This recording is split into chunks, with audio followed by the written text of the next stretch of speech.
Assalamualaikum warahmatullahi wabarakatuh. Qabla kulli syai' uridu an u'arrifa nafsi amamakum jami'an. Ismul kamil Muhammad Rizqal Rika. Anwanul kamil anwani fi Qaryah Ulim al-mantiqah Pidijaya al-Asimah Aceh. Ana min fasli salis. Jadi Allah mengumumi tiap-tiap kebangkitan para anbiya. Allah mengumumi tiap-tiap kebangkitan para nabi. Dan syariat Nabi kita Muhammad SAW ini tidak akan dimensokan, tidak akan dihapuskan bagi lainnya syariat dengan syariat yang lain hingga akhir zaman, hingga habisnya masa. Dan syariat Nabi Muhammad SAW ini memensokan bagi syariat yang lain.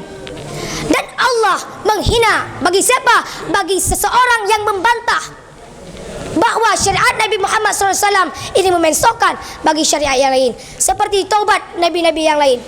Taubat nabi-nabi yang lain ini dengan membunuh. Sedangkan taubat Nabi Muhammad pada syariat Nabi Muhammad SAW ini bil istighfar, dengan istighfar. Jadi kita harus meyakinkan bahawa syariat Rasulullah SAW ini memensokan bagi sebagian syariat yang lain. Dan pada waktu memensokan sebagian syariat yang lain, syariat Nabi Muhammad SAW ini tidak pernah ada kesalahan, tidak pernah ada kekurangan. Seperti contoh pada zaman dulu Baitul Maqdis menjadi kiblat kita, sedangkan sekarang berpindah menjadi Ka'bah. Dan mukjizat Rasulullah SAW ini sangat banyak sekali. Sebagiannya daripada yang banyak ialah kalamnya Allah, perkataannya Allah yang melemahkan manusia. Seperti contoh Al-Quran. Dalam firman Allah Subhanahu wa taala pernah menjelaskan, "Qul," katakanlah hai Muhammad, "la in ijtama'atil insu wal jinnu ala an ya'tu bimithli hadzal Qur'an la ya'tu bimithli walau kana ba'dhum li ba'dhin dhahira." Katakanlah hai Muhammad, apabila jin dan manusia ini berkumpul untuk membuat sesurat pun dari Al-Quran, la ya'tu bimithli, sungguh mereka tidak mampu membuatnya. Walau kana ba'dhum li ba'dhin dhahira, walaupun mereka saling tolong menolong, walaupun mereka saling bantu membantu. Dan kita sebagai ahli sunnah wal jamaah harus meyakinkan bahawa Rasulullah SAW pernah berisra mi'raj dari Masjidil Haram ke Masjidil Aqsa dan ke langit dan ke Siratul Muntaha. Beliau berbicara dengan Allah dengan makam Hawadis. Dan kita harus meyakinkan bahawa Sayyidah Aisyah istri Rasulullah SAW ini suci, karena ada orang yang menuduh bahawa Sayyidah Aisyah berbuat serong, iaitu berbuat zina. Sebaik-baik zaman pada tiap-tiap zaman ialah pada zaman sahabat Rasulullah SAW. Sahabat Rasulullah SAW ialah yang beriman kepada Rasulullah dan hidup bersama Rasulullah dan pernah melihat Rasulullah. Dan sebaik zaman sesudah sahabat Rasulullah ialah tabi'in. Tabi'in ialah orang-orang yang beriman kepada Rasulullah tapi tidak melihat Rasulullah, tidak hidup pada masa Rasulullah, akan tetapi hidup dan melihat pada masa sahabat Rasulullah. Dan sesudah tabi'in ialah tabi'in. Tabi'in orang yang beriman kepada Rasulullah, tidak melihat Rasulullah, tidak melihat sahabat Rasulullah, akan tetapi melihat dan hidup pada masa tabi'in. Wal'an sa'ashrah lakum jami'an wa kama arafna fi usbu'il madi wa kama syaraha waliduna amamana jami'an. Wallahu ammama an kulli bi'satil anbiya wa syari'atu nabiyina Muhammad sallallahu alaihi wasallam tilka syari'ah la yunsah bi ghairi syari'ah hatta akhiriz zaman. Wa syari'atu nabiyina Muhammad sallallahu alaihi wasallam yajib an yansah li syar'i ghairil anbiya. Wallahu azza liman kana yamna an zalika an-nas. Yani anna syari'ata nabiyina Muhammad sallallahu alaihi wasallam nasakh li syar'i ghairil anbiya.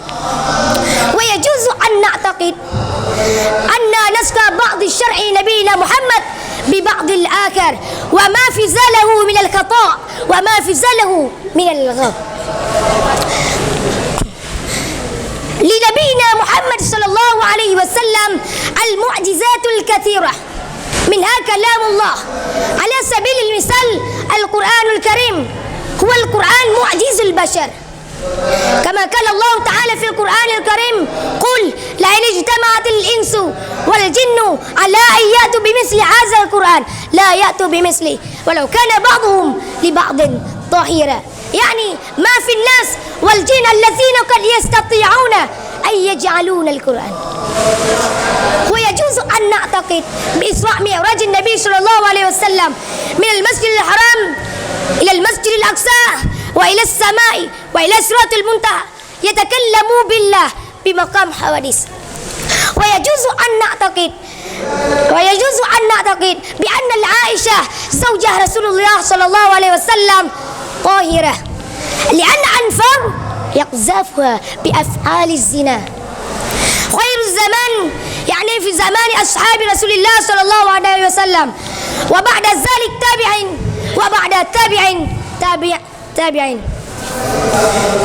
Yes, I want to explain with English language. We understand, like Allah say in the week yesterday, Allah announced research on the Prophet and regulation the Prophet Muhammad sallallahu alaihi wasallam not finish it with except regulation the Prophet until last period. Even regulation the Prophet Muhammad sallallahu alaihi wasallam can clean for except regulation the Prophet that obligatory heaven. Allah install for person contradict that regulation the Prophet Muhammad sallallahu alaihi wasallam can clean for other regulation. And we must require to clean part regulation the Prophet Muhammad sallallahu alaihi wasallam with other part, and not show that and clean part regulation the Prophet Muhammad with other part. Example, we are into family Baitul Maqdis and now move to Kaaba. And we must understand that miracle of the Prophet Muhammad sallallahu alaihi wasallam a lot friend. Part with Lord is Allah's word. Example, the Holy Quran. His weekend human. Like Allah say in the Holy Quran, قل لئن اجتمعت الإنس والجن على أن يأتوا بمثل هذا القرآن لا يأتوا بمثله ولو كان بعضهم لبعض ظهيرا. Never there is a human and evil spirit can to make Holy Quran. And we must confess that Prophet Muhammad sallallahu alaihi wasallam ever Isra Mi'raj from Masjid al-Haram to Masjid al-Aqsa and to sky. He speak with Allah, which Maqam Hawadis. And we must confess that Aisha, wife Rasulullah sallallahu alaihi wasallam, holy, because the son accused make adultery. The best of period there is in the period friend Rasulullah sallallahu alaihi wasallam. After that tabi'in, and after tabi'in. كفيت هنا كلامي وإن وجدتم مني الأخطاء أتمنى أن تعفوا عني وأستغفر كثيرا منكم جميعا. النافي. This is my Ismail. Assalamu alaikum wa rahmatullah wa barakatuh.